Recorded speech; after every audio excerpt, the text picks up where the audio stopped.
Hey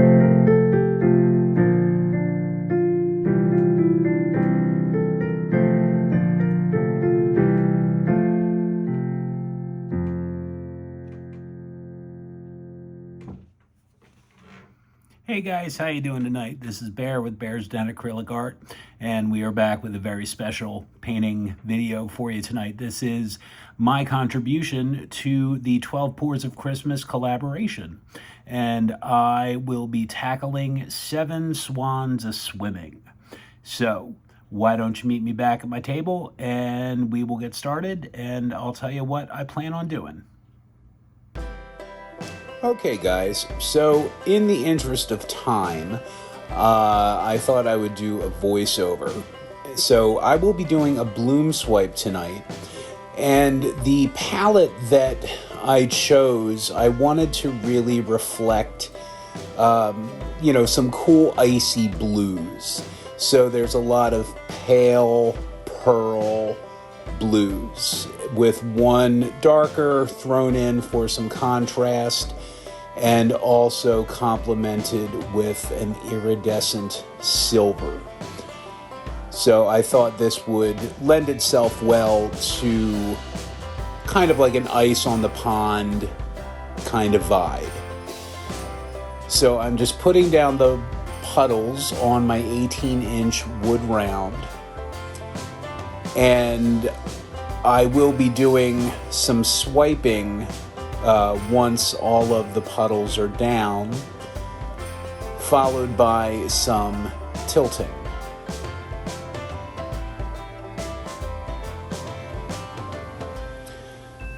Yeah, so the Smalt is obviously the darkest color, and I wanted it just for, some added contrast and some definition, something that would really make the lacing from the cell activator really stand out, okay?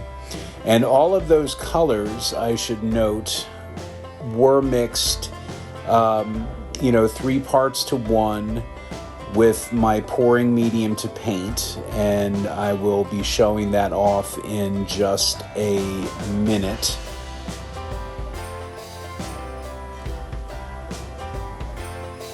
Once I figure out where I want to put the rest of the silver, and we're just getting artistic for the sake of being artistic.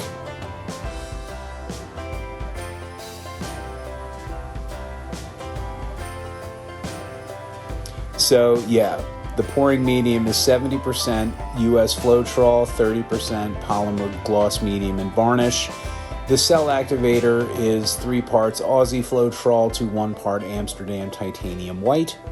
And I'm just putting my cell activator down on some tin foil, so anything I do not use, I can just, crease the foil and back into the bottle it goes, because Aussie Floetrol is expensive, and I do not want to waste it if I don't have to. So if you've never done a bloom swipe, the real trick to the swiping is a very steady, even pressure from the edge of the spatula you're using or palette knife, and you want to go slow just to give the cell activator an opportunity to do its thing.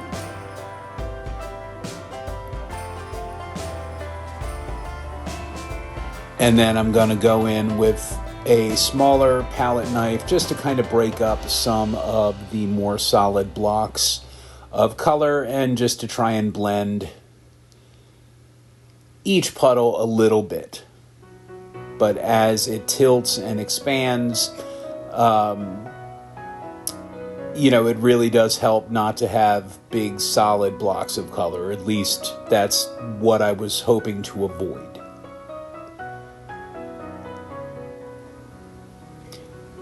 So yeah, the 12 Days of Christmas, I don't know if you've ever heard anything about the history of that song, but as a musician, as a music teacher, it is something that I have actually studied, having taken music history and folk music, musicology, stuff like that.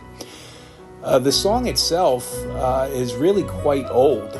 It was first published somewhere in around 1780. It was a British children's song. It was a kind of something akin to like musical memory, where the kids tried to sing it and trick each other up, and if they lost, they had to give their opponent a prize or a kiss. But the melody itself has actually been recycled multiple times. That's just some flow extender going down. All of that dark gray is going to get tilted off. And I didn't realize how out of frame the tilting was, so I apologize. Yeah, so the current melody was set to the lyrics around 1909, and ever since then it has been wreaking havoc on adult ears all over the world. And I'll tell you what, as a music teacher who works with elementary kids, you've never heard joy until you've heard 75 kindergartners scream 5 golden rings at you.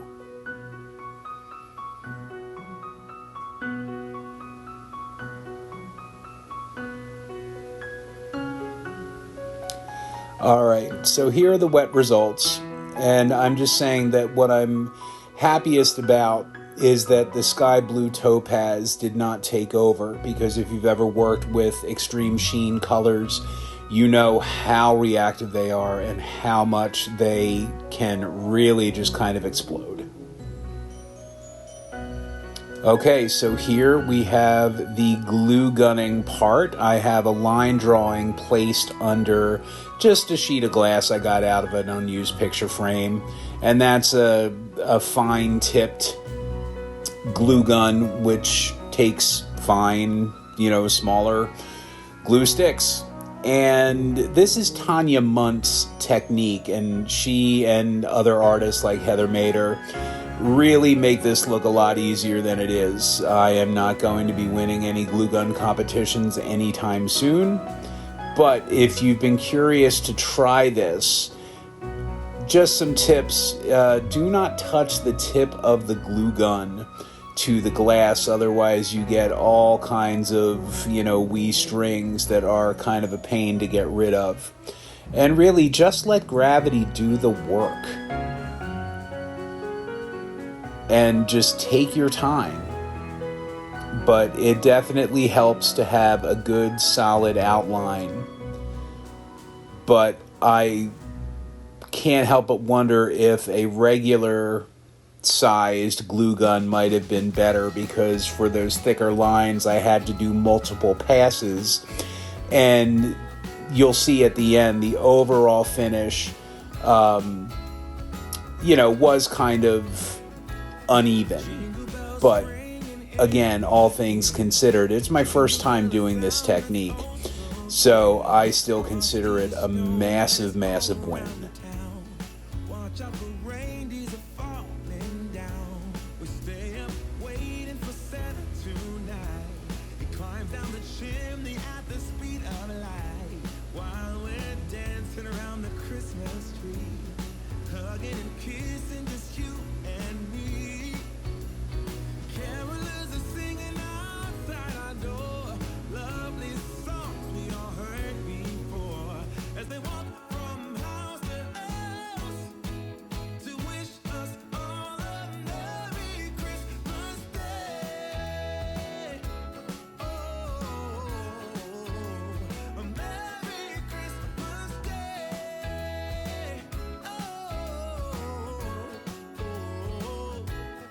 Chasing snowflakes as they're falling down, and follow Rudolph all across the town.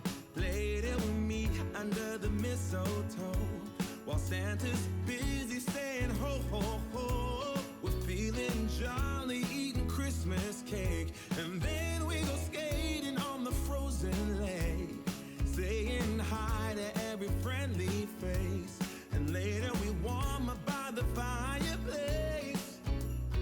Carolers are singing outside our door, lovely songs we all heard before, as they walk from house to house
Okay, so now we're ready to use our razor blade and isopropyl alcohol to remove the glue from the glass. So all you have to do is just give the glue a light spritz and very carefully use your razor blade to get up underneath the glue. Take your time and please be careful. I don't want to see anyone cut themselves.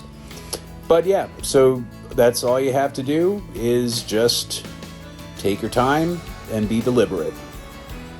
So now guys, next step, we color over the I will glue. be brief. So I am have just chosen going to use my liquid chrome paint marker, which, and I am going to if you don't color have one, in, or color I over, love I that guess, the that marker. swans, before It's I double-sided fix them with to the an ground. ultra-fine tip So it and a will more look blunt tip, something and like that. Sorry, it that's looks like upside down. chrome. So that's just So what I'm do. just going to color each one and then work on getting them affixed to the wood round. Now here I have all 7 swans I have arranged and joined. They're sitting on top of another 18-inch round just for sizing and placement. And then I use some spray adhesive to spray the back of it, and then did my best to place it as centered as possible before the adhesive got a little too sticky.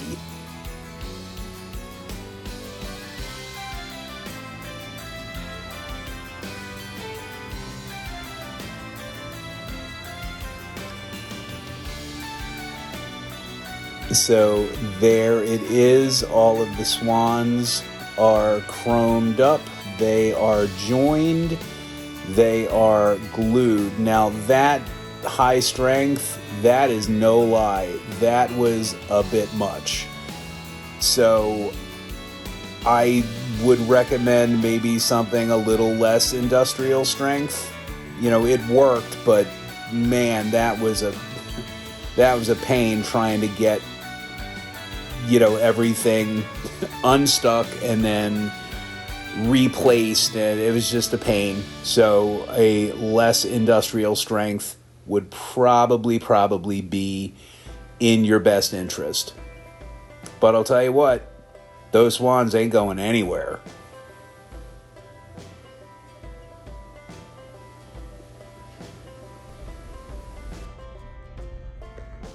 All right, so for the home stretch, I have some titanium white mixed with Floetrol and a little bit of water, and I have a couple different size brushes, and we are going to go in and we are going to paint, and hopefully this will turn out the way I want it to. So stick around and see what happens. Okay guys, I grossly underestimated how difficult it was going to be getting the paint inside of my swans. So rather than do it with a brush, what I ended up doing was just squeezing my cup and pouring it in as best I could, and moving it around with a skewer, toothpick, Q-tip, whatever would work. So now what I'm going to do is I'm going to take my iridescent pearl, and with a brush I'm just going to go over each swan just to give it a little iridescence, and I'm going to let that dry, and then I'm going to come back in with my liquid chrome, and we are going to touch up everything that should be chrome but I covered in paint, and then we, my friends, will be done. So let's see what this looks like on the flip side.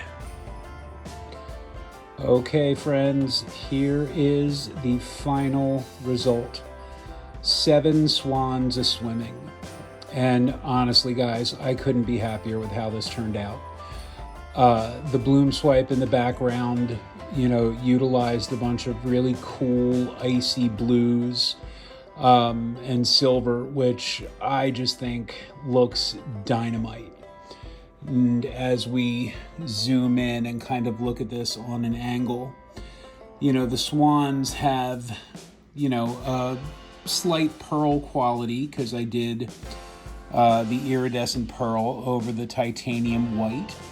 And the beaks are the Arteza copper gold. And the glue lines were colored over in liquid chrome. Now, am I going to be winning any awards for like fastest glue gun in the West? Probably not. Especially if you look at, what Tanya Munt and like Heather Mader and such are doing. But considering this is my first time trying this technique, I honestly could not be happier. And I am just so grateful to have been included in this wonderful, wonderful collaboration. So, Merry Christmas, Happy Hanukkah. I hope you guys have a wonderful, wonderful holiday season. And I can't wait to show you guys what I can come up with next. Bye-bye.